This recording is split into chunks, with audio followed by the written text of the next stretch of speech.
É só uma recomendação, assim, se puder reduzir, vamos fazer em 10 minutos a apresentação e os comentários em seguida. Você pode começar quando quiser. Certo. Bom dia, meu nome é Antônio Rondinelli. Minha linha de pesquisa é Planejamento e Gestão de Recursos Hídricos. Eu vim aqui apresentar o trabalho chamado Otimização via Simulação Monte Carlo Floresta Aleatória para Operação Mensal de Reservatórios, orientada pelo professor Dr. Camilo.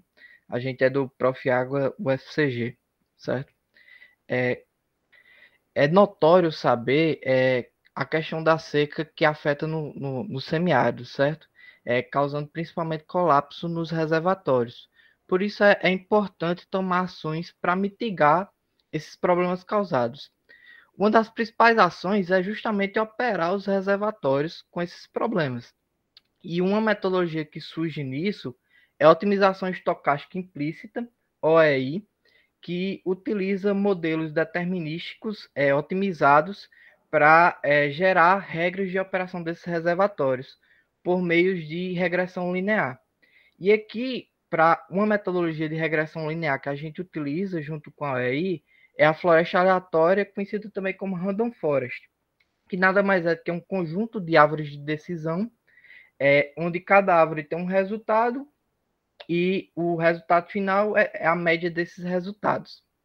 O nosso trabalho também aborda os Objetivos de Desenvolvimento Sustentável 6 e 12, buscando gerir os recursos hídricos e os recursos naturais, certo? Materiais e métodos. Bom, para obter essas regras de operação de otimização estocástica implícita e floresta aleatória, deve seguir 3 passos. O primeiro é simular N meses de vazões sintéticas. Aqui a gente utilizou o método dos fragmentos para gerar essas vazões. Aplicar um modelo determinístico para otimizar a operação do sistema. Ou seja, esse modelo determinístico ele é o modelo ótimo que vai conhecer todo o horizonte e vai predizer qual é o melhor método de operação desse reservatório. E relacionar as alocações e disponibilidades hídricas ótimas por meio de floresta aleatória. No caso, floresta aleatória, ele vai predizer quais são as alocações hídricas a partir do volume disponível e do mês correspondente de operação do reservatório. O modelo determinístico ele tem como função objetiva a redução da vulnerabilidade. A vulnerabilidade é a magnitude do evento de risco, que aqui no caso é a seca, e o nosso objetivo é reduzir as chances de colapso do reservatório, bem como, consequentemente, a não alocação dos recursos hídricos, ou seja, é importante que os recursos sejam geridos de forma perfeita para que sejam alocados perfeitamente. E a função objetiva ela vai estar sujeita ao balanço balanço hídrico do reservatório e limites máximos e mínimos, tanto das alocações quanto dos volumes e vertimentos. O nosso modelo OEIFA, ele possui uma regra única de operação que determina as alocações dependendo apenas do balanço hídrico, que é o volume disponível no reservatório, e que leva em consideração a sazonalidade do semiárido. É importante salientar que muitos modelos de otimização estocástica implícita utilizam regras mensais justamente devido à dificuldade da sazonalidade de operar esses recursos hídricos no semiárido, porque tem os períodos de chuva bem definidos, período de chuva e período de seca bem definidos, certo? Só que aqui a gente conseguiu gerar uma regra única devido à floresta aleatória utilizando variáveis dummy. Certo? Aqui a nossa regra ela foi calibrada e testada no reservatório Epitácio Pessoa, em Buqueirão, que também abastece a cidade de Campina Grande, que é a segunda maior cidade da Paraíba. Os dados utilizados, a base de dados histórica, foi uma série de 2006 a 2015, obtida por Nunes em 2015. Aqui a gente utiliza o método dos fragmentos, a partir dessa série de 10 anos, para gerar 500 anos de dados otimizados de alocação em volume disponível. No caso, ele pega, o método dos fragmentos, ele pega esse dado, essa série de dados de 10 anos, e amplia para 500 anos, mantendo o mesmo horizonte. Vale salientar que ele não replica os valores. Ele simula alguns valores que mantêm o mesmo horizonte dos mesmos 10 anos.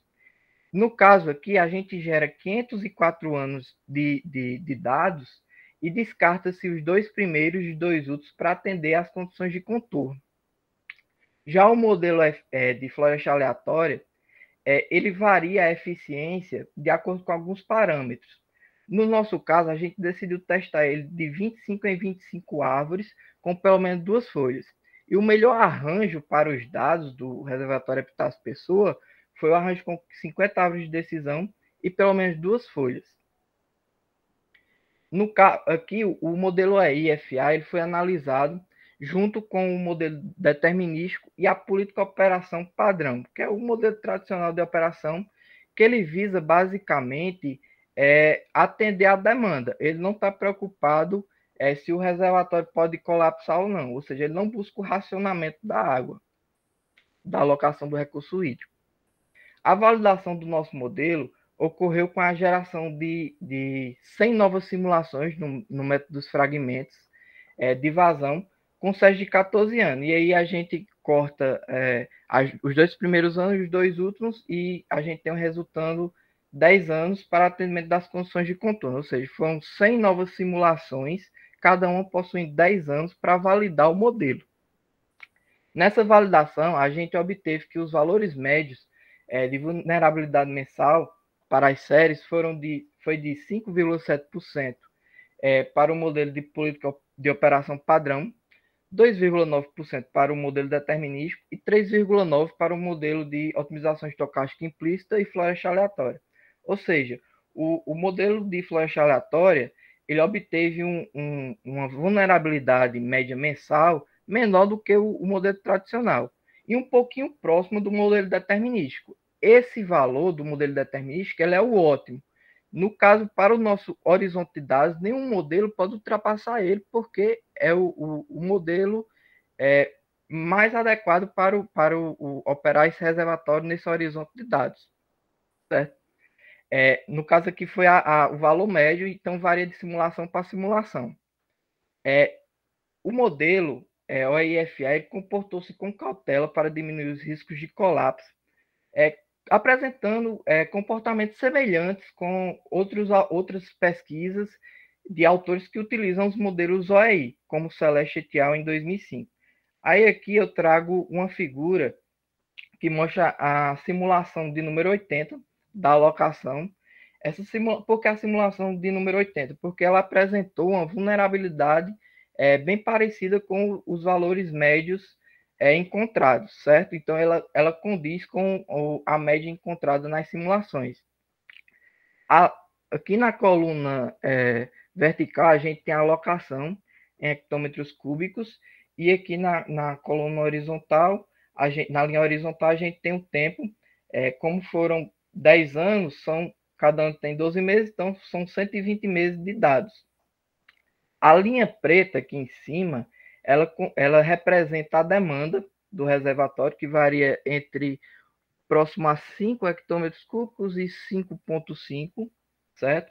E a linha vermelha, ela apresenta o modelo tradicional, que é o política operacional padrão. A gente observa aqui que no início, a política operacional padrão já começa buscando atender a demanda. Só que, ao enfrentar um período de seca, a política operacional padrão ela não tenta racionalizar. Ela continua alocando a máxima quantidade de água possível para tentar atender a demanda, o que ocasiona o colapso do reservatório aqui nesses 3 casos, que foi quando a alocação ela foi 0, ou seja, o reservatório chegou no volume morto. A linha azul aqui, a gente tem o modelo determinístico, que é o melhor caso para a operação do reservatório. A gente observa que ele já começa racionalizando a água nas alocações, já prevendo o que é que vai acontecer, porque ele tem noção de tudo que vai acontecer no reservatório durante esses 120 meses, certo? Então, ele já começa racionalizando. E ele consegue não colapsar nesse período crítico aqui, que vai de aproximadamente do mês 28 até mês 60, mais ou menos, certo? E aqui em rosa a gente tem um modelo de otimização estocástica implícita de floresta aleatória, ou random forest, que é o nome em inglês. Ele já começa também racionalizando a operação do reservatório, só que ele racionaliza menos que o modelo determinístico. Que acontece nesse momento crítico aqui do reservatório é que ele chega a colapsar ainda uma vez aqui próximo ao mês 50, certo? De simulação. E aí ele recupera, e algo importante de se notar é que ele continua cauteloso, mesmo com o modelo determinístico atendendo à demanda, porque ele tem medo de voltar a algum período de seca. E aí, mais para o final da simulação, ele já entende que a quantidade de água dá para atender a demanda suficiente e ele aloca essa água. Bom, como conclusão, a regra OEIFA, ela racionalizou as alocações antes de evento de seca, ou seja, ela tem conseguiu baixar a vulnerabilidade. Ela busca imitar o comportamento do modelo determinístico, que é um modelo ótimo, e a vulnerabilidade dela é bem abaixo do modelo de política de operação padrão. Esse modelo mostrou-se bastante prático e promissor, principalmente porque ele é um aprendizado de máquina. Ele não necessita não é um deep learning, né? Ele é um machine learning. Então, ele é bem mais fácil de operar do que modelos, por exemplo, como de redes neurais. Então, ele pode ser utilizado facilmente por comitês e agências de bacias. Bom, aqui tem meus agradecimentos à CAPES, ao Profiágua, tanto a coordenação nacional quanto a coordenação local da UFCG e a ANA. Aqui tem meu e-mail para contato e essas foram as referências utilizadas. Fico aberto a perguntas agora. Ok, Antônio, obrigado. Você me ouve bem, né? Sim. Tá, bem.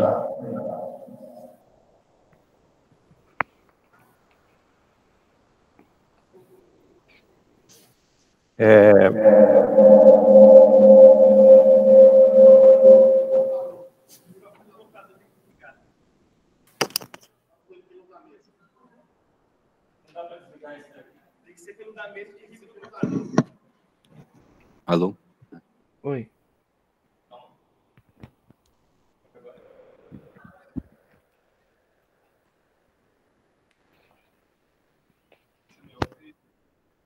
Tá um pouquinho baixo. Fala mais.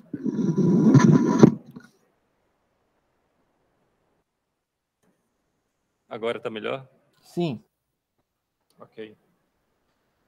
Bem, pessoal, de fato, ficou um pouco conturbada essa sessão, que atropelou com a palestra anterior, mas vai correr tudo bem. Oi, fala nesse aqui. Mas está ouvindo bem.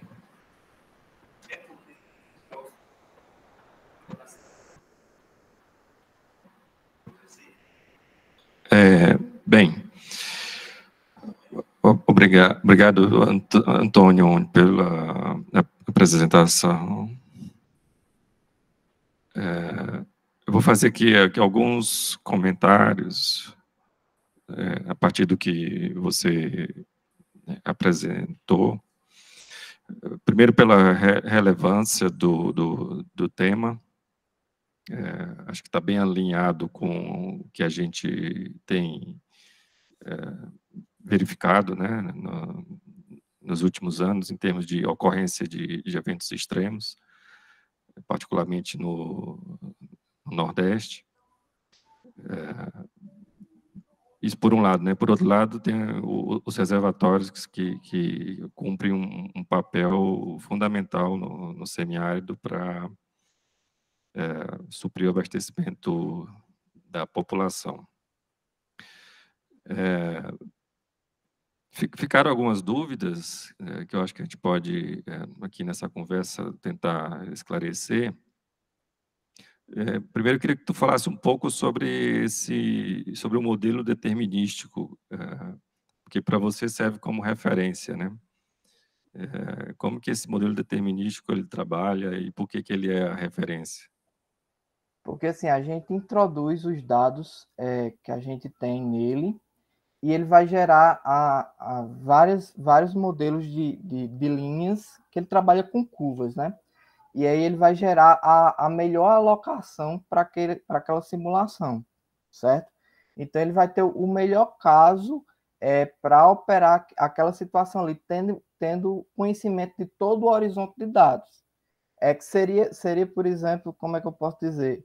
O modelo perfeito, só que ele não pode ser aplicado na prática, porque, por exemplo, eu não sei o que é que vai acontecer com as precipitações, com o balanço, como é que vai ser o balanço hídrico, não. Como é que vai ser as vazões de entrada e de saída de demanda, de evaporação daqui, por exemplo, a 10 anos, né? Aí ele não pode ser aplicado por isso que ele é tido como modelo ótimo e a gente tenta, com modelos, tentar chegar o mais próximo possível dele. Sim. E porque você coloca lá como um critério, né, de avaliação a vulnerabilidade, e você não fez muita menção, né, sobre ela, como que ela é determinada. Você podia falar um pouquinho? Foi determinado segundo os critérios de Hashimoto, certo? É porque como era pouco tempo, teve que encurtar, e também a questão do resumo eram poucas páginas, e acabou ficando informações importantes de fora. Mas ele é determinado segundo os critérios de Hashimoto, que ele diz lá para determinar a magnitude do evento de risco, que no caso a gente está analisando a seca. Perfeito. Só para finalizar, eu vi que você tem já muita coisa feita. Restou alguma coisa para ser executada? Tem bastante coisa. Inclusive, o nosso trabalho não vai utilizar o reservatório Epitácio Pessoal. A gente vai migrar para pegar os dados do sistema Curamas Mãe d'Água, que é um sistema mais próximo de mim, e de uma bacia que eu já estudo há bastante tempo, que é a bacia do Piancó-Piranhaçu. É um reservatório vital ali para o Piancó-Piranhaçu, principalmente antes da transposição, e agora com a transposição também com ajudar a regularização da água lá para o Rio Grande do Norte, certo? E aí a gente vai comparar esse modelo junto a um modelo de Deep Learning, também que utiliza os métodos parecidos com o Random Forest, que é o Gradient Boosting, que ele usa árvores de decisão também, só que ele é um modelo de Deep Learning. E eu acho que a gente vai incluir também redes neurais, certo? Perfeito.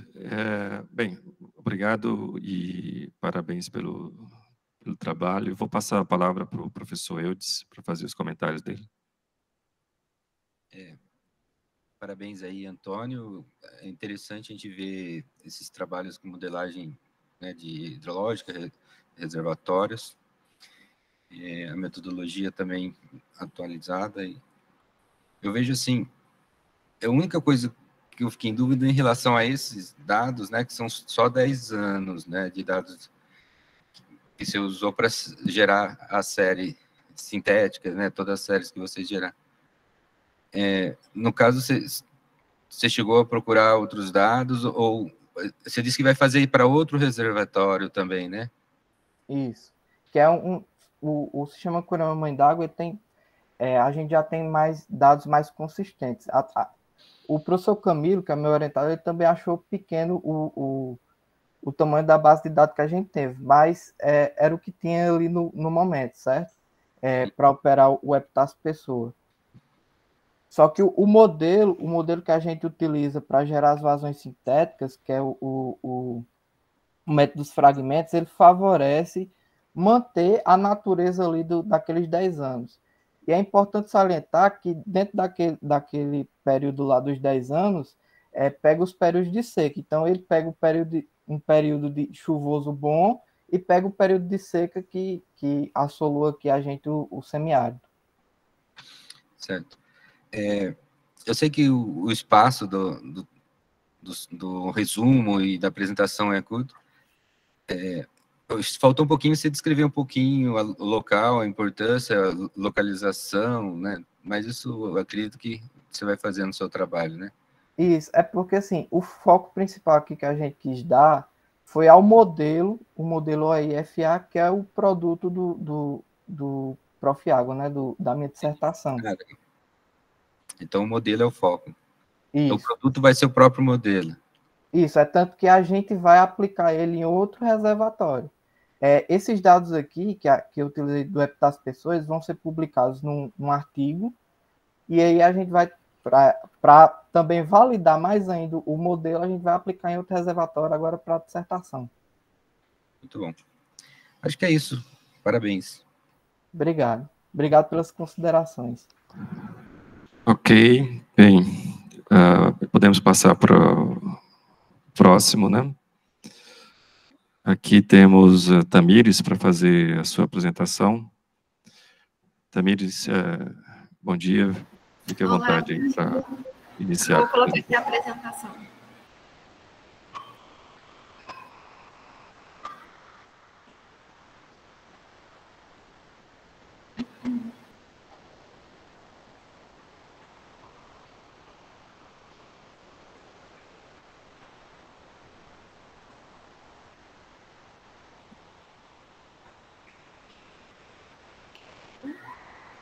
Foi demais.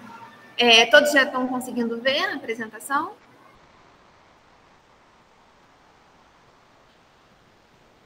Oi. Sim. Sim, estamos vendo. Seguimos, vê sim, tudo certo. O meu nome é Tamires, o título do meu trabalho é A Dinâmica Espaço-Temporal do Uso e Ocupação do Solo na Bacia Hidrográfica do Rio Guandu. Eu sou do polo aqui da UERJ, no estado do Rio, e o meu orientador é o professor Dr. Francisco Dourado. Então, para começar a falar um pouco sobre o assunto, eu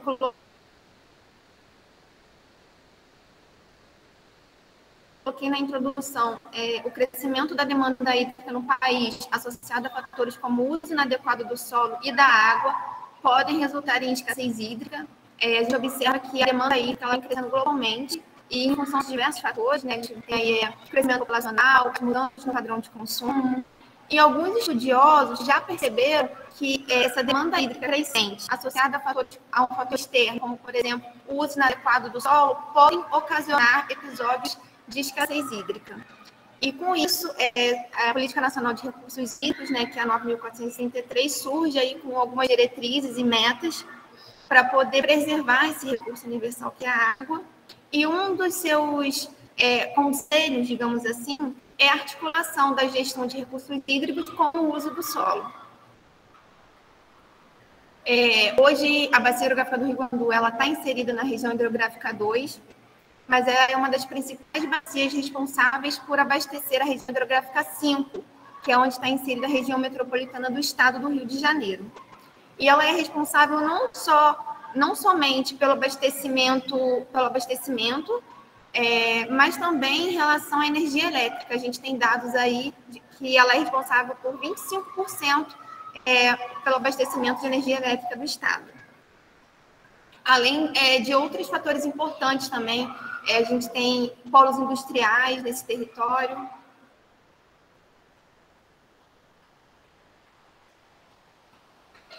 Aqui eu trouxe para vocês duas imagens, onde a gente consegue observar a relevância da região hidrográfica 2, né, da área de estudo.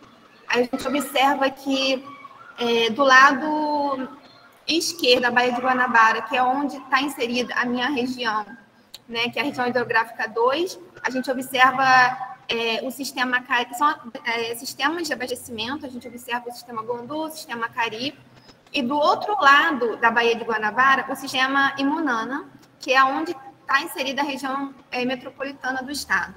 E aí a gente observa que na região metropolitana a gente só tem um sistema Imunana, onde os rios que cortam a Baía são rios de pequeno porte, já são rios poluídos, a demanda por esse sistema é muito maior do que a disponibilidade. Então, dessa forma, a região metropolitana depende muito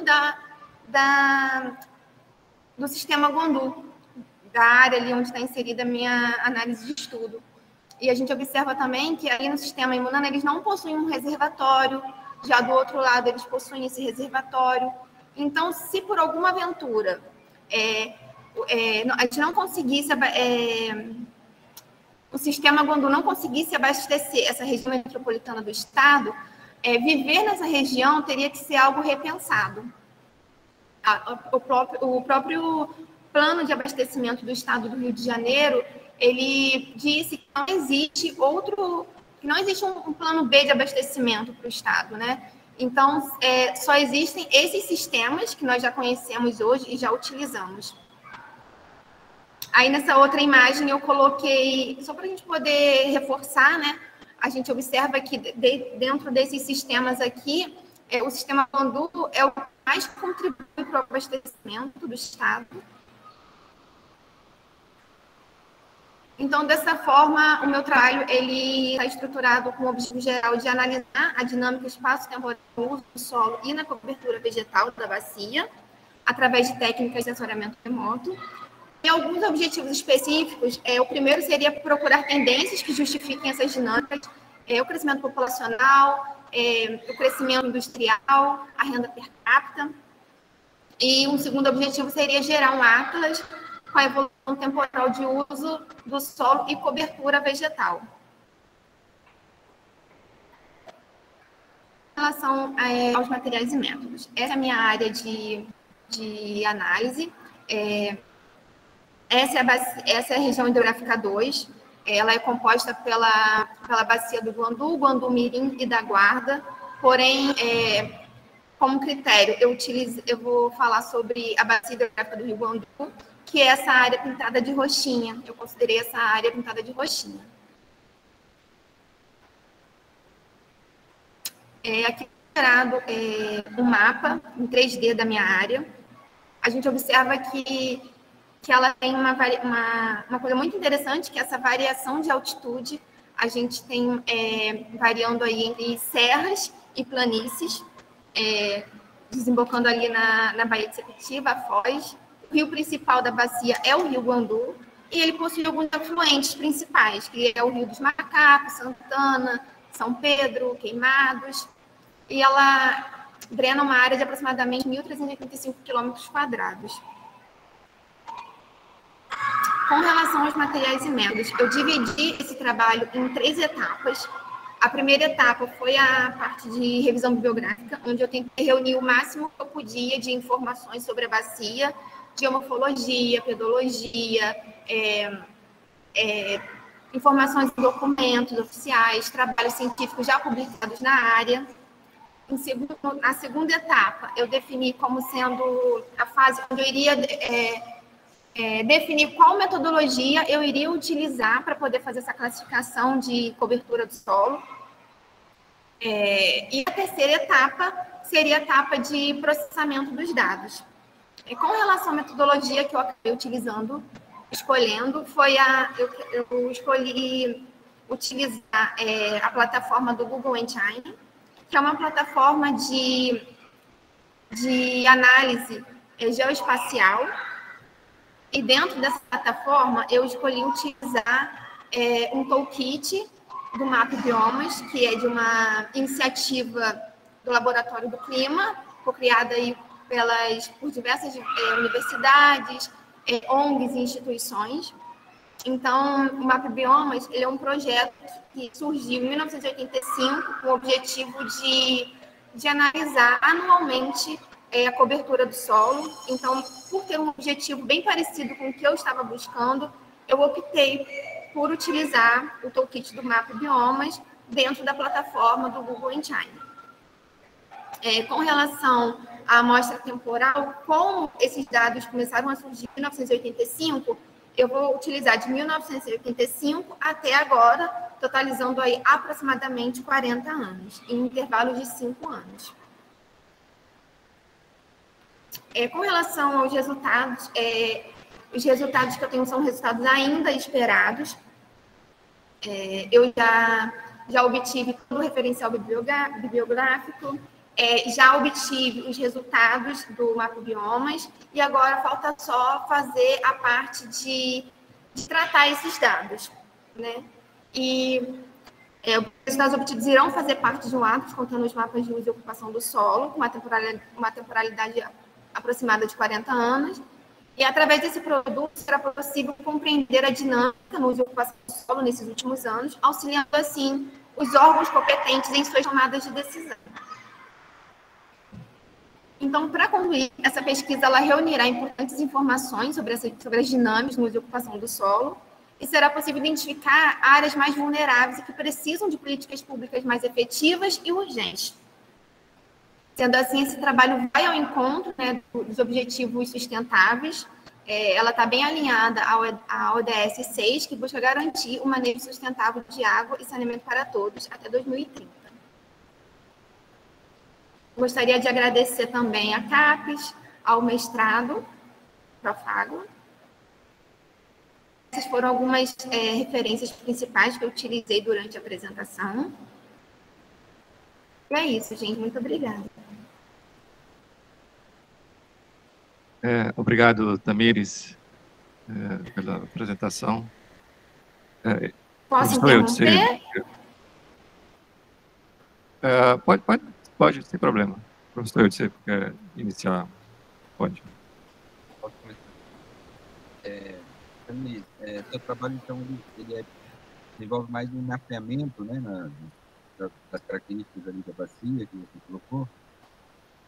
É uma bacia bem importante, parece, né? Que eu não conheço, né? Não sou da região. Mas ela abastece a região metropolitana do Rio, né? Deve ter bastante conflito, bastante usuários, né? Oi?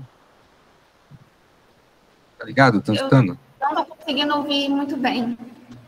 Vou falar mais perto agora, acho que melhorou? Melhorou. Parece que é uma bacia, né, que tem bastante... Em relação ao comitê ali da bacia, como que você tem informações, né, em relação aos usuários? Como está o comitê dessa bacia? Esqueci o nome. Então, é um comitê bem atuante. Eu utilizei muitas informações disponibilizadas pelo comitê. Eles possuem no Siga Web bastante informações que eu utilizei para poder gerar os mapas de ocupação do solo, metodologia, geologia. Assim, é um comitê bem atuante, que possui já muitas informações também. E outra pergunta em relação ao seu produto, né? Vai ser, pelo que entendi, os mapas vão ser o seu produto, é isso? Ou tem mais alguma informação? Tá travando. Aqui tá travando. Isso, o meu produto final é um Atlas. Um Atlas comentado. Pode ser.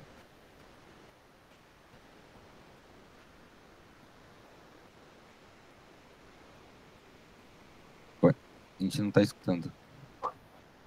Estou aqui.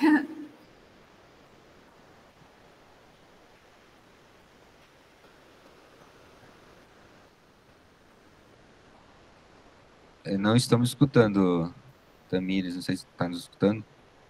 Tô ouvindo. Pode ir. Agora, fala. Então, os mapas vão ser o produto ou tem outro? Qualquer? Sim, ou mais algum? O produto finalmente será esses mapas com a parte comentada, né, que seriam os gráficos de uso e ocupação do solo por ano analisado.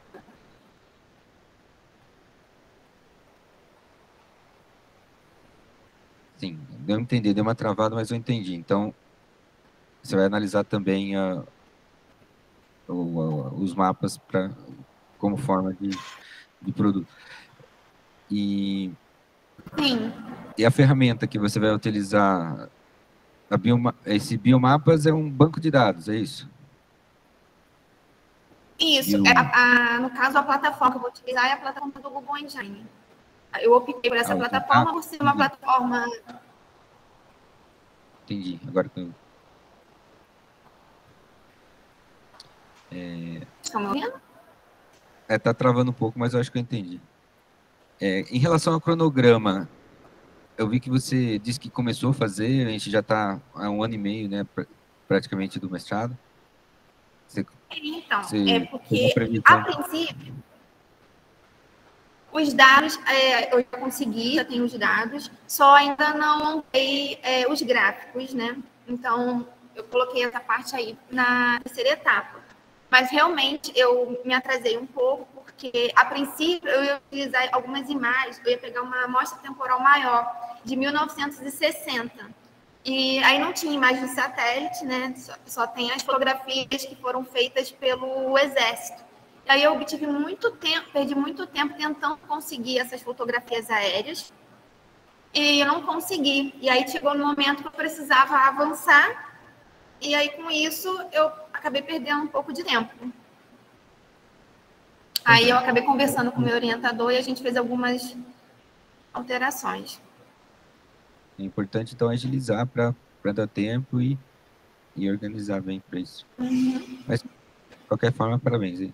Obrigada. Até mais. Bem, Tamires, acho que estabilizou agora a sua conexão, né? Tá melhor. Já voltou com o vídeo. Bem, parabéns aí pelo teu trabalho. É importante essa avaliação, né, da dinâmica do uso do solo. Pelo que entendi, você inicialmente pretendia utilizar a imagem de satélite, né, e fazer a classificação propriamente. De fato, o Map Biomas traz aí uma grande vantagem, né, poder varrer um período longo de dados, né, para entender essa dinâmica. Você disse que vai usar todo o período disponível de dados do Map Biomas, mas aí vai ser todos os anos, quer dizer, anualmente ou só os extremos? Então, eu vou utilizar intervalos de 5 anos, de 1985 até 2021. De 5 em 5 anos. Tá. E você sabe se existe alguma métrica que possa medir a alteração? Você define algumas classes, certamente, né, que Então, o existem Map na Biomas, topografia, mas assim, qual é a melhor maneira de mensurar a alteração da cobertura? Vocês pesquisaram algo nesse sentido? o Map Biomas, ele já consegue dar as classes e a área de cada classe. E aí, na plataforma do Google Engine, eu coloquei o shape da minha bacia, da minha análise, da minha área de estudo. E com isso, eu consigo ter os resultados da minha área. Perfeito. Assim, para mim não ficou muito claro, Tamires. Você está me ouvindo bem? Uhum. Ok. Porque quando se faz uma avaliação, né, de alteração do uso da terra, vai ter ali algum interesse por trás, né? Seja impacto na qualidade da água, seja impacto na geração de escoamento, né? Bem, como que isso pode alterar o regime de vazões, por exemplo, no rio. Vocês estão interessados em algum aspecto desses que eu mencionei, assim, de forma específica, ou é mais avaliar essa dinâmica de alteração mesmo, sem um impacto adiante, sem avaliar o impacto adiante? Então, nós gostaríamos de observar tipo assim, a supressão da mata ciliar, os biomas, a porcentagem de cada um que está sendo desmatado, se está preservado. Seria nesse sentido. Tá, então, assim, não avança para os possíveis impactos da alteração. Em um primeiro momento, não. Perfeito. Tá bem, então, Tamires, obrigado. Obrigada a Sucesso vocês. aí na continuação do teu trabalho, tá? Obrigada. Bem, vamos avançando aqui para o próximo a apresentar, José Maia. Você já está aí? Pronto, está aqui. Bem, José Maia, fique à vontade aí para iniciar, compartilhar a tua apresentação. Aqui a gente está tentando manter em torno de 10 minutos a apresentação para poder cumprir o nosso horário. Ok. Vocês me escutam bem? Sim. Ok. Conseguem ver o slide? Sim, conseguimos ver. Ok. Bom dia, pessoal. Meu nome é Judésio Maia. Venho apresentar hoje aqui um trabalho sobre uma análise de perdas de água em canais, um recorte aqui no estudo de caso, na verdade, do Cinturão das Águas do Ceará, no lote 1, certo?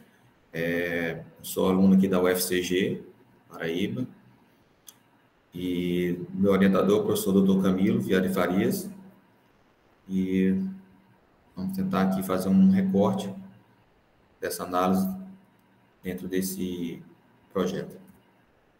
Bom, sabido que as transposições de bacias, elas são uma solução de engenharia comumente utilizadas para levar água de regiões mais abastadas, com maior pluviosidade, ou mesmo com rios perenes, para regiões com escassez hídrica, né? Um dos casos é o projeto de integração do Rio São Francisco, que leva a água do rio para a região do Nordeste Setentrional, né? Abastecendo aí os estados do Ceará, da Paraíba, Pernambuco e, posteriormente, agora o Rio Grande do Norte, certo? O estudo de caso que eu fiz foi no CAC, né? É o Cinturão das Águas do Ceará. É um ramal que parte do eixo norte do São Francisco.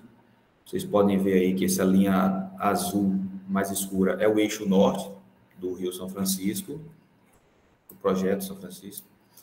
E essa linha amarela é o Cinturão das Águas do Ceará, ou seja, é um ramal que parte da barragem do Jati, faz parte do eixo norte, e percorre 150 quilômetros até a cidade de Nova Olinda, onde vai desaguar no rio Cariús, que é um afluente do rio Jaguaribe, que, por sua vez, faz parte da maior bacia hidráulica, né, do estado do Ceará, quase 50% do seu território. Ou seja, o objetivo desse projeto é perenizar esse rio, garantindo um fluxo mínimo dentro dessa bacia. Esse projeto, assim como o projeto de transposição, a maioria da sua extensão é composta por canais abertos, né? E aqui a gente propõe analisar as perdas de água nesses canais, né? Com isso, a gente pretende traçar um diagnóstico sobre esses canais, principalmente voltado para a questão da perda de água, né? E com isso, gerar um produto que auxilie no monitoramento e na manutenção desses canais.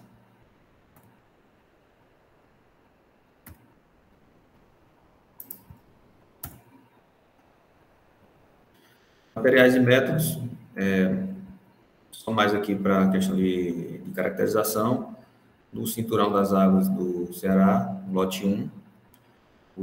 O cinturão tem 150 quilômetros de extensão, porém o lote 1 tem apenas 38, é o primeiro lote deles, de onde desses 38, 33, pouco mais de 33 quilômetros são de canais abertos, como quando a gente demonstra aqui nessa seção transversal, certo?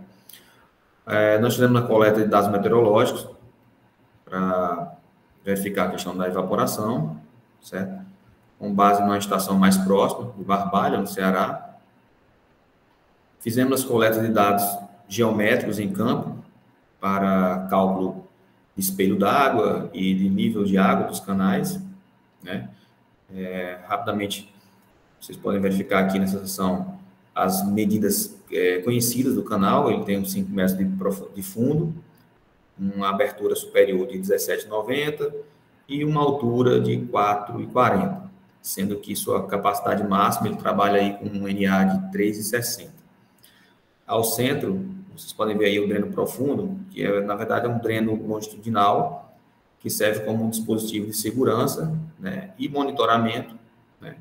Ele serve tanto para drenar possíveis vazamentos do canal, assim como drenar água de lençóis freáticos, né, subterrâneos, caso esses venham a subir e chegar a saturar o maciço do canal, certo?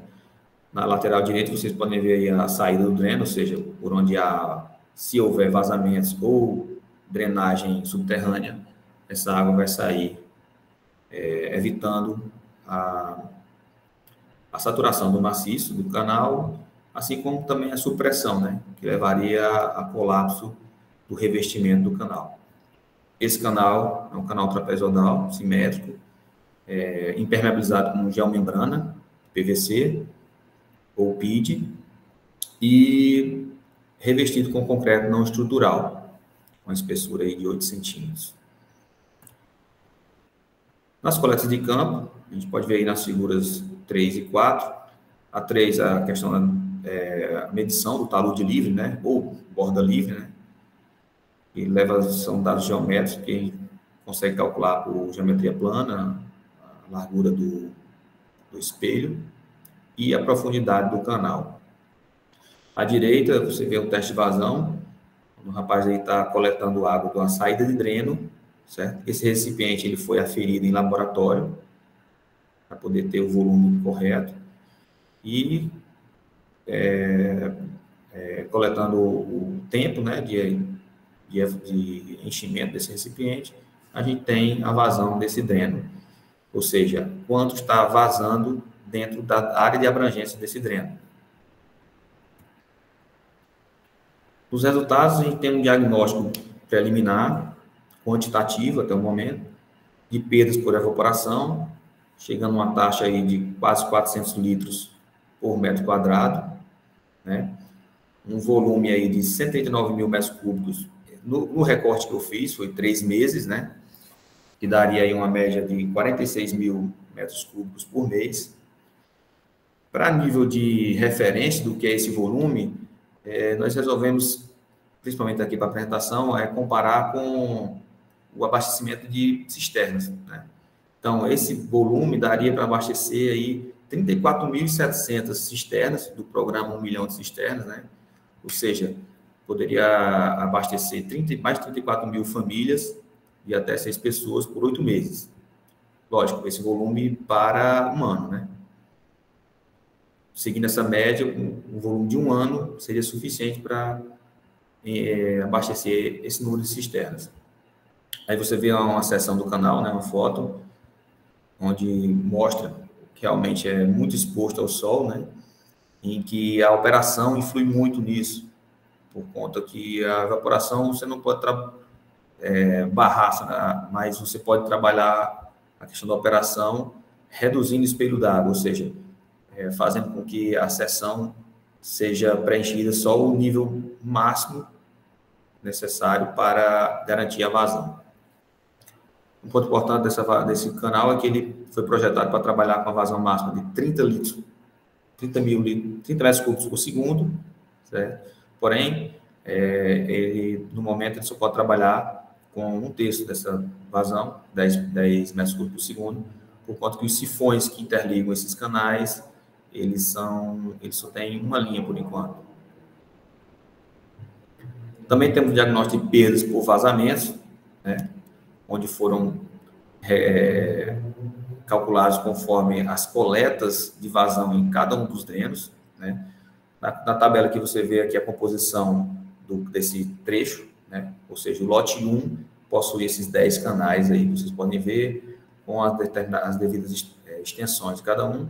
E aqui a gente colocou a quantidade de drenos ativos, ou seja, drenos que possuíam vazão,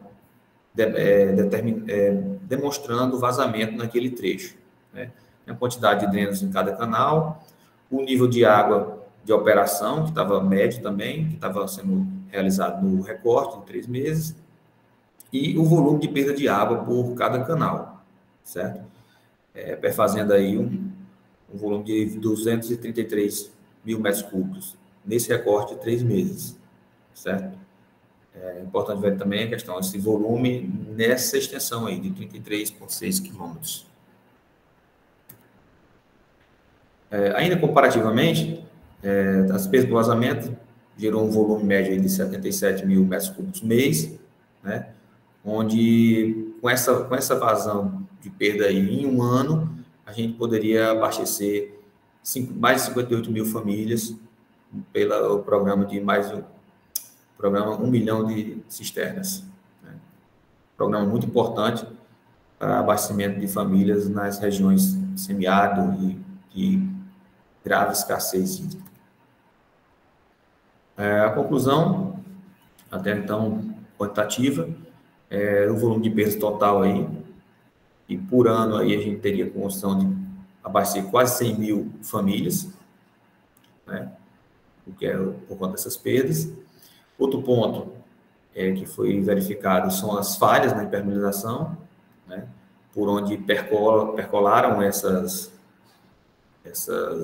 vazões, esse volume que a gente observou, né? Os agentes causadores, eles, pela questão, como é que a gente está focando mais, primeiramente, na questão de quantitativo, os agentes causadores ainda não foram elucidados. E, no segundo momento, a gente está trabalhando para fazer análise qualitativa, para poder identificar. Um deles é a questão da geologia, né? Nós observamos ali que 2 canais não tiveram vazamentos, né? E são canais bem extensos, né? Então, um ponto observado é que esses canais, eles são 100%, foram 100% executados em solo de primeira categoria, onde a maioria dos outros foram em rocha, né? Então, a gente ainda vai avançar nesse sentido qualitativo para detectar os agentes causadores com mais assertividade. Outro ponto importante que a gente observou foi a questão do mapeamento de pontos de fragilidade. Ao longo da seção transversal, a gente tem juntas transversais e longitudinais, né? Foi observado que nas juntas longitudinais, que eles servem justamente para isso, para caso aconteça algum recalque, ele trabalhe de forma a não prejudicar a estrutura do canal. Porém, nesses pontos, ocorreram fissuras, né? E esse fissuramento acabou que fragilizando a impermeabilização, a manta PID, né? Ou PVC, que também foi utilizado, causando vórtices e vazamentos. Bom, quanto à questão do produto que a gente está esperando com esse trabalho, é um produto para gerar um manual ou cartilha de monitoramento, né, para auxiliar as empresas gestoras desses canais na manutenção e monitoramento desses canais, objetivando a redução das perdas de água, né, ou seja, aumentando a eficiência da adução de água nesses projetos. Agradecer aqui a CAPES, ao Profiágua, ao nosso coordenador da UFCG, Hugo Moraes, ao meu orientador, professor Dr. Camilo, e a todos os professores que estão conosco agora e nossos colegas. Aqui algumas referências que eu utilizei. Obrigado, pessoal. Obrigado, José. Eu posso começar com as observações. Bem, primeiro, destacar a relevância, né, do tema. A gente vai começar a ter mais atenção, né, quando esse sistema do São Francisco, né, tiver o seu funcionamento pleno, e trabalhos como esse realmente são importantes. Eu queria só esclarecer algumas dúvidas, por exemplo, sobre como que você estimou a evaporação. Foi só com base nos dados das estações meteorológicas? Isso foi usando algum método ou medição direta? Sim, professor. Nós utilizamos dados da estação, mas a taxa de evaporação foi calculada por um modelo simplificado de PIMA. E com essa taxa, nessa lâmina de evaporação, pelo produto da área calculada do espelho d'água, a gente teve o volume. Desculpa, eu não entendi. O método foi PEMA? PEMA. Tá. Bem, vocês chegaram a fazer alguma avaliação sobre o melhor método para fazer a estimativa da evaporação? Sim, quando eu falo isso, é um método mais adaptado para o clima do semiárido. Pegando aqui Argrives, por exemplo, é muito utilizado nessa região em função dos bons resultados que representa, né? Bem, mas enfim, é só uma observação. Sim. Anotando. Vocês, ali, quando você coloca os números, parece bem semelhante, né? Entre evaporação e infiltração, os números, porque passou rápido, não consegui gravar, mas é isso mesmo, né? O de vazamento é superior, é bem superior, é quase o dobro. Quase o dobro. Não, perfeito. Vocês conseguiriam fazer alguma verificação desse resultado, por exemplo, tendo controle do volume que entra no canal em um extremo e no outro extremo ou em alguma seção do canal fazer uma nova medição e verificar, né, por essa entrada e saída, um balanço simples, uma diferença de volume e comparar com a estimativa de vocês. Isso seria possível? Professor, eu acredito que sim, sendo que quando a operação ela tiver pleno uso, assim, porque ela está em operação, certo? Esse canal, certo? Porém, a gente não tem dados ainda, não tem como solicitar esses dados ainda. Porque mesmo que eles estão, porque assim, esse canal são 150 quilômetros, certo? Os lotes 1 e 2, eles estão prontos, e quase no final desse 2, ele já está sendo utilizado. Ele não está levando até o Rio Cariús, que é o final dele, mas ele já está levando a outro afluente do Jaguaribe, que é o Rio Salgado, certo? Eu acredito que a gente vai ter condição de, pelo menos a questão de solicitação de dados, quando ele estiver em pleno uso dele completo, certo? Não, perfeito. Tá bem, então, José, obrigado, tá, pela tua apresentação e obrigado, senhor. Resposta. Eu passo a palavra para o professor Eudes.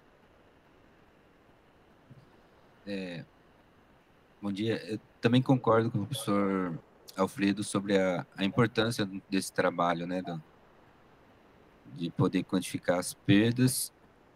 Eu até ia perguntar mesmo também sobre a metodologia. Você chegou a pensar em método direto, classe A, não sei se tem lá algum tanque nas estações lá para comparar. E essa história do balanço hídrico, de repente, em regime permanente, dá para tentar verificar, né, se dá para fazer. Em relação à porcentagem dessa perda com a vazão, é que eu não lembro os valores certinho. Você tem uma ideia qualquer? Não, professor, assim, a vazão dele é muito alta, então ele foi projetado para 30 metros cúbicos por segundo, e hoje ele pode trabalhar, ele está com a capacidade de trabalhar apenas com 10. Quando você joga esse volume perdido aí em relação a essa vazão, é muito pequeno, porque a ordem de grandeza de uma vazão de 10 metros cúbicos por segundo é alta, né?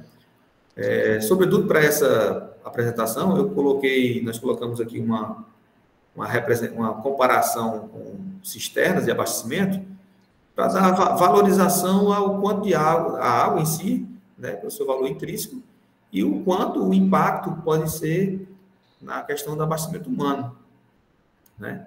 É lógico que na ordem de grandeza com a vazão é pequeno, mas pela questão do valor da água, sobretudo nas regiões aqui do Nordeste, do Ceará, é alta essa perda, né?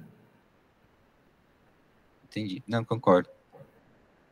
Mas é legal, seu trabalho é bem importante, como eu havia dito. E até uma das preocupações, acho que, né, desde o início aí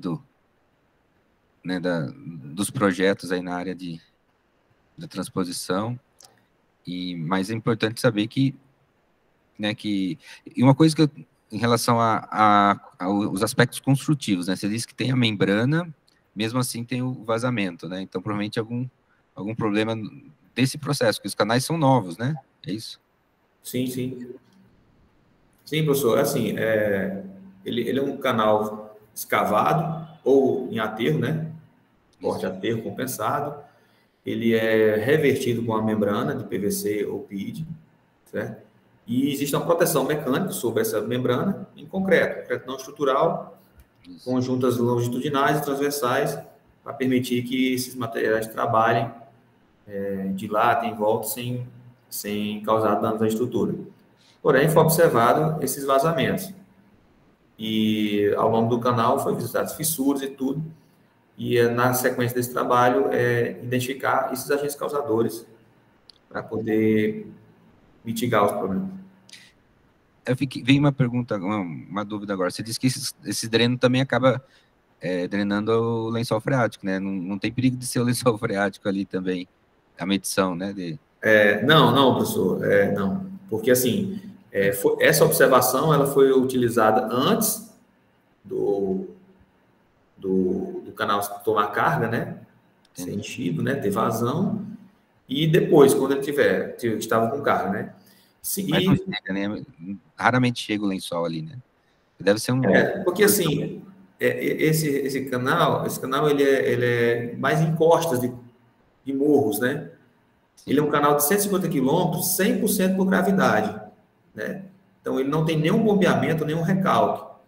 E ele vai acompanhando a curva de nível, certo? Onde há grandes depressões, a gente usa sifão invertido, né? Comunicação de vasos comunicantes, né? Para a água passar de um canal para o outro. Por isso são vários canais, eles estão interligados por sifões, certo? E a maioria deles em costas, né? Então, dificilmente vai existir um lençol freático alto. Essas descrições que a gente está fazendo, você vai colocar isso também no seu trabalho? Descrever o canal, apresentar? Sim. Eu acho bem interessante isso, né? E o produto em si, o que você pensa, assim, como você considera como produto? Tem vários, né? Ali, mas o que você vai considerar como produto principal do seu trabalho? Inicialmente, professor, eu estou pensando no manual ou cartilha de monitoramento. Você falou, lembrei. Onde eu vou colocar todos esses procedimentos qualitativos e quantitativos para o monitoramento de canais abertos, certo? A gente observou, que o nível, eu coloquei ali naquela tabela, os níveis médios que estavam sendo operados, certo? Para aquela vazão X, né, 10 metros cúbicos por segundo, eu poderia ter trabalhado com um nível menor, certo? Um nível menor, espelho d'água menor evaporação. Questão da evaporação. Né? E aí, assim, até o vazamento, com um nível menor, até o vazamento diminui, porque eu tenho uma coluna d'água menor, né? Então, a operação, ele influencia bastante na questão de perdas também, tanto para a evaporação, como nos vazamentos. É claro que os vazamentos devem ser feita manutenção para diminuir ou sanar 100%. Em algumas literaturas, que eu já vi em vários artigos no mundo, todo o canal dá vazamento, certo? Até eu vi um artigo sobre as próprias geomembranas, e esses canais são feitos com vários testes, teste Holiday, e vários testes antes de aplicar e tudo, é feito no canal e tudo, mas é bem complicado, eles sempre dão vazamento. Legal. Então, essas informações interessantes tem no seu trabalho, né, com referências. Parabéns aí. Sucesso aí. Obrigado, professor. Ok, Eudes, obrigado. Obrigado, José. A gente finaliza aqui. Vamos seguir com Gislene Marcelino. Bom dia. Bom dia a todos. Bom dia. Bem, fique à vontade aí para compartilhar sua apresentação e iniciar. Obrigada.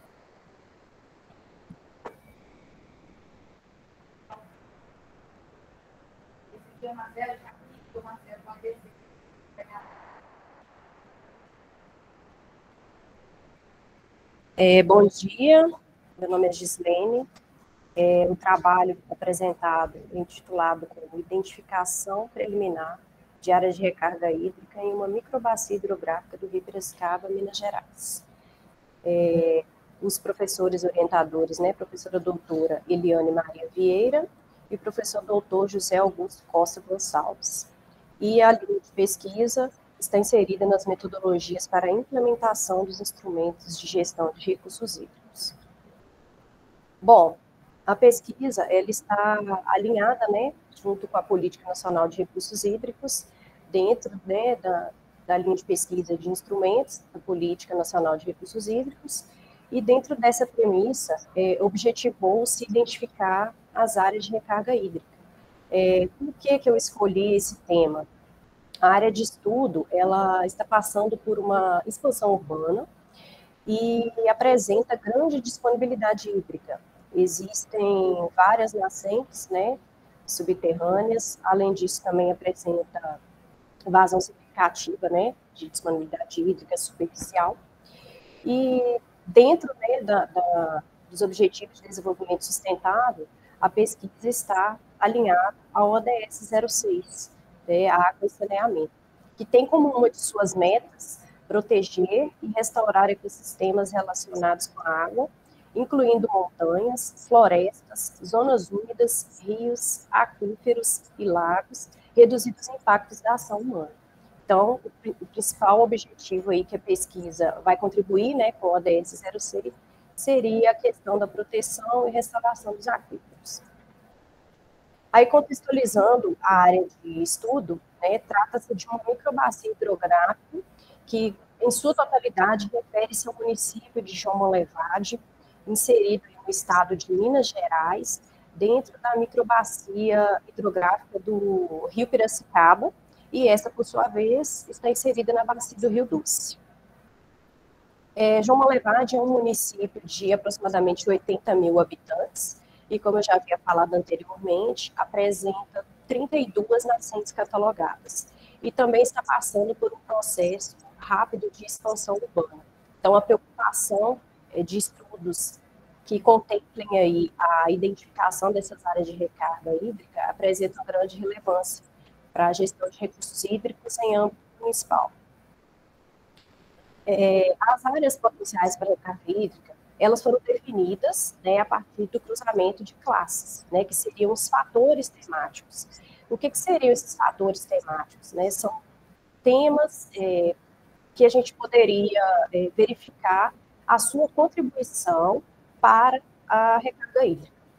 Então, foram escolhidos os fatores hidrogeologia, pluviometria, geologia, declividade, relevo, uso e ocupação do solo e classes de solo.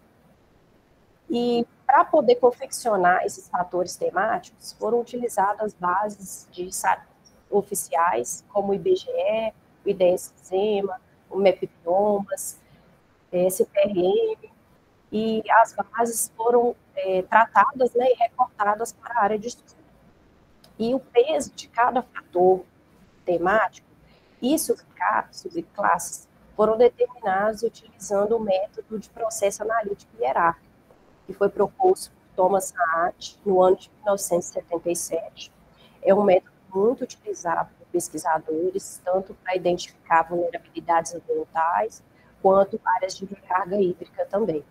Esse método, ele é um método de ponderação qualitativa, e ele faz a ponderação entre uma classe e outra, referente à importância que cada fator temático tem sobre o outro em relação à área de recarga hídrica.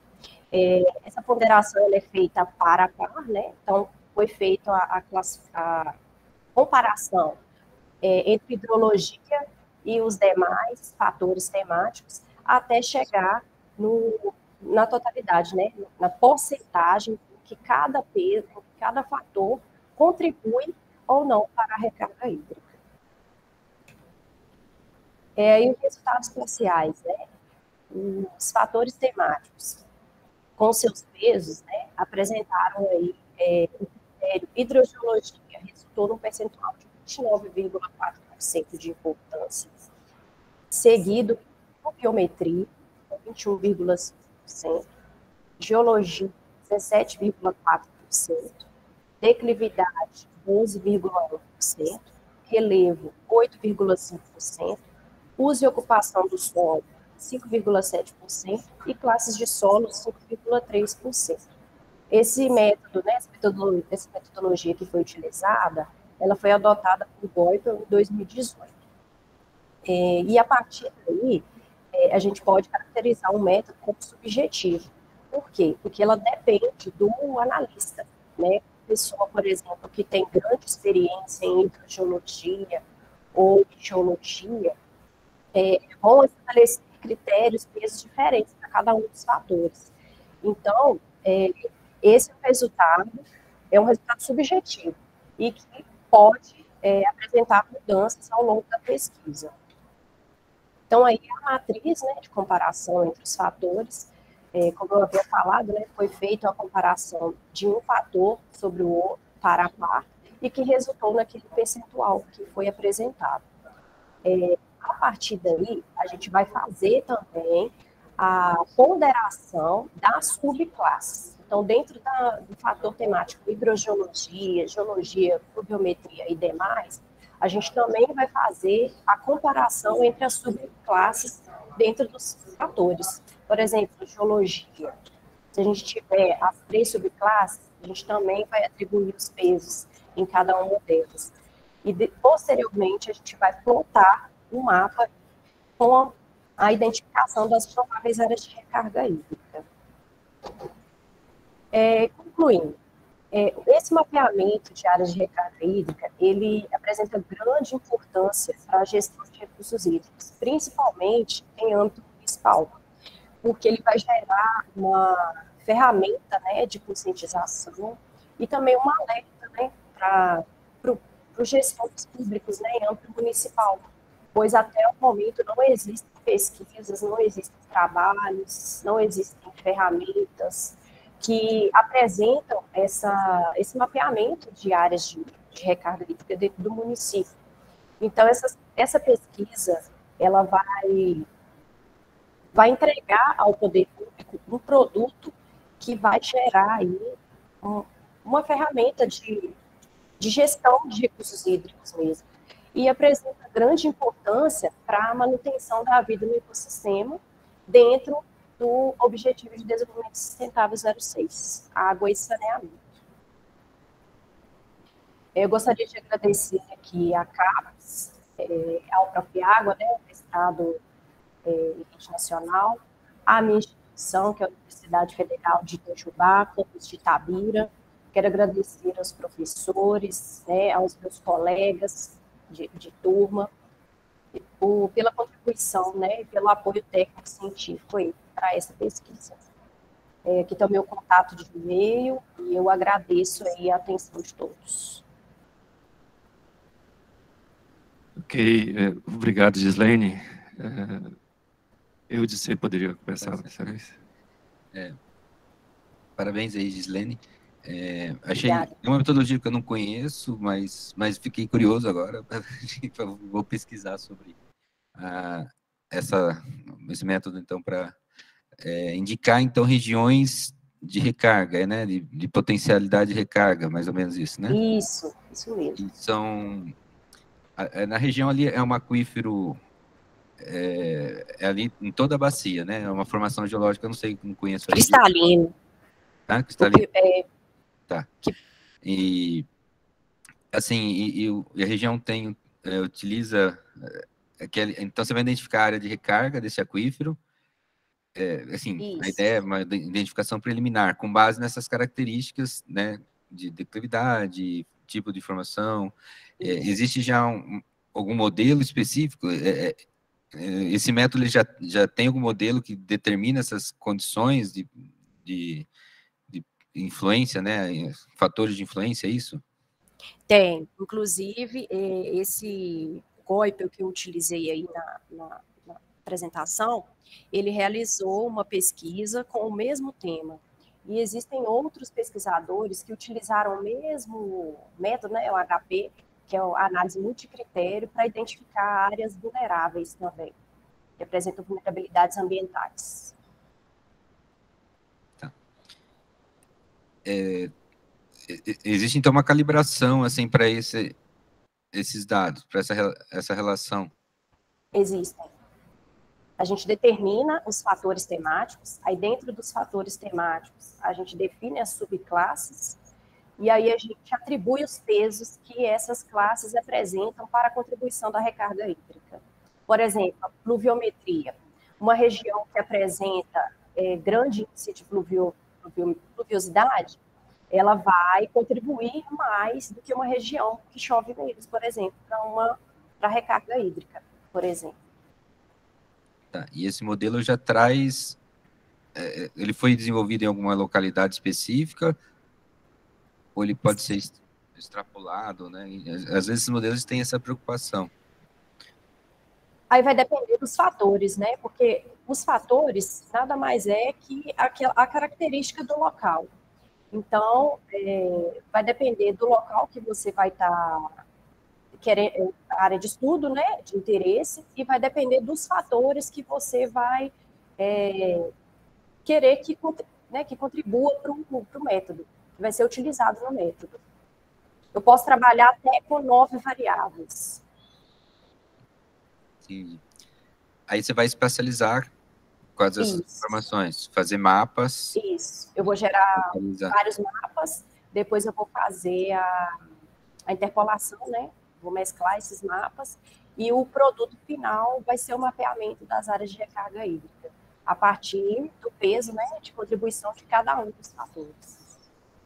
Legal. É tipo uma EUPIS de infiltração. Isso. Aí dentro do QGIS, a gente joga lá o percentual, por exemplo. A gente pode trabalhar com percentual, a gente pode trabalhar com número, por exemplo. Pluviometria, peso 5. Hidrogeologia, peso 4. Seria interessante mais para frente tentar quantificar, né? De repente um trabalho futuro de quantificar a recarga além da potencialidade. Né? Sim. Eu vou trabalhar também com as áreas de vulnerabilidades, para a gente fazer o contraste, né? A área possível para recarga e as áreas vulneráveis, para a gente, no final, fazer um estudo de campo e verificar, né? Conhecer essas áreas. Tá. O que você já tem pronto, assim, considerando o cronograma? Eu tenho pronto todos os fatores temáticos, todos os pesos das subclasses, e já converti todos para raster. Agora só está faltando a contribuição de outros especialistas para verificar a questão dos pesos, né? Se vai coincidir com o peso que eu atribuí. Legal. É isso, parabéns aí. Obrigada. Bem, Gislene, eu começaria aqui pelo título, que para mim ficou um pouco dúbio, porque você diz identificação preliminar de áreas de recarga hídrica na microbacia hidrográfica do rio Piracicaba. Na verdade, não é no rio Piracicaba inteiro, é uma... Não, só na microbacia. Uma bacia dentro do Piracicaba. Isso. O que acontece? Primeiramente, eu tinha escolhido o município de João Monlevade. Só que quando eu gerei as microbacias, algumas passaram do limite do município. Então, eu não posso trabalhar só com o município de João Monlevade, porque as outras microbacias, elas estão pegando outros municípios também. Tá, não, é só uma sugestão para rever o título, porque dá a entender que o rio Piracicaba é uma microbacia, quando na verdade não é, né? Ele é uma bacia que tem um tamanho considerável. É uma subbacia. Então, se puder até nomear essa subbacia, e aí entre parênteses coloca rio Piracicaba, enfim, só para ficar mais claro, porque rio Piracicaba não é uma microbacia. Só para ver se eu entendi. Então, eu colocaria microbacia do município de João Monlevade, aí entre parênteses, subbacia do Piracicaba, é isso? Algo assim, porque dá a entender que você está pegando o Rio Piracicaba inteiro e fazendo O mapeamento. o estudo. Entendi. Obrigada. Então, esses números que você apresentou, né, dessas porcentagens, aí eu fiquei na dúvida se já são do seu trabalho ou de outro trabalho. São do meu trabalho. Foi a parte que eu fiz a avaliação e a ponderação utilizando o método. Então, especialistas já foram consultados? Não, no caso, esse é o meu. É a minha classificação, a minha ponderação. Então, aí eu preciso fazer, né, a junção da contribuição dos demais especialistas. E esse arranjo já foi definido, assim, que você vai precisar pensar, né, como fazer esse arranjo, o número de especialistas? Seria só um especialista por tema? Não, no caso serão 3, né, que foram os participantes da minha banca de qualificação, e aí seremos 4, né, no caso eu e mais 3. E o método dá alguma indicação de um número mínimo de especialistas a serem consultados, ou isso não necessariamente... Não, porque ele é um método subjetivo, né? Tá. Então, assim, aplicado o método e obtido esses pesos, me parece que você já está bem adiantado, uma vez que você disse que já processou, né, os temas, e isso já está pronto. Só senti falta de você mostrar um pouco dessas bases que foram utilizadas, né, o modelo digital do terreno, imagino que você tenha utilizado, né, um modelo digital do terreno, tudo, qual a resolução desse modelo. Mas, bem, eu fiquei com medo de colocar e ultrapassar o tempo, porque foram 7 mapas, e aí eu ia empolgar para falar e não ia dar tempo. É compreensível. Dando tudo certo, como eu sei que vai dar tudo certo, no fim você vai ter esse mapa, e como que você acha que ele pode ser utilizado? Vocês têm intenção de passar isso para alguma autoridade, órgão gestor? Qual a melhor maneira, né, de utilizar esse mapa? Então, essa ideia da pesquisa, ela surgiu de um processo de licenciamento que chegou na Secretaria Municipal de Meio Ambiente. E aí a gente ficou pensando, porque é um local que tem muitas nascentes, e aí a gente ficou preocupado, como liberar um loteamento, uma área de expansão urbana, e que possui grandes nascentes no terreno. E aí me surgiu a ideia de fazer o mapeamento dessas áreas. Então, seria para o Poder Público Municipal mesmo, Secretaria de Meio Ambiente, né, para poder estar auxiliando também na aprovação de novos empreendimentos, né, novos licenciamentos. A intenção é essa, é entregar mesmo o produto para a prefeitura, para que seja utilizada como mais uma ferramenta de gestão de recursos hídricos dentro do município. Perfeito. Tá bem, então, Gislene. Obrigado. Sucesso aí na continuidade do teu trabalho. Bem, com isso encerramos a sessão. Agradeço a presença, a apresentação do Antônio, do Tamires, José, Gislene. Trabalhos que já estão, né, em andamento, com resultados, isso é importante. E, bem, espero que todos consigam finalizar com sucesso aí essa etapa. Agradeço também quem esteve presente na sessão, né, teve outras pessoas aí presentes. Muito obrigado e vamos encerrar por aqui. Obrigado. Obrigada.